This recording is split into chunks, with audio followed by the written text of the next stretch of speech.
শীতের সন্ধ্যায় অল্প সময়ে এ ধরনের ক্রিস্পি চিকেন যদি বানিয়ে নেওয়া যায়, শীতের সন্ধ্যেটা একদম জমে যাবে।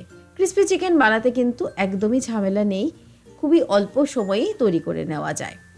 বোনলেস চিকেনগুলোকে আমি সরু সরু করে কেটে নিয়েছি। তারপর এর মধ্যে নুন, গোলমরিচের গুঁড়ো, আদা রসুন বাটা, একটা ডিম, একটু কর্নফ্লাওয়ার আর একটু ময়দা দিয়ে ভালো করে মেখে 10 মিনিট মতো রেখে দেব। তারপর সাদা তেলে এগুলোকে ভেজে নেব একটু গোল্ডেন করে। একটা সাইড হয়ে গেলে আর একটা সাইড উল্টে দিয়ে আমি এভাবে চিকেনগুলোকে ভেজে নিচ্ছি।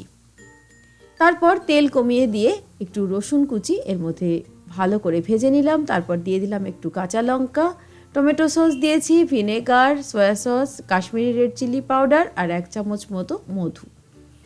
ভালো করে একটু নেড়ে নিয়ে তারপর ভেজে রাখা চিকেনগুলো দিয়ে বেশি সময় একদমই নাড়বো না, অল্প একটু সময় নেড়েই সব শেষে দিয়ে দেবো একটু সাদা তিল।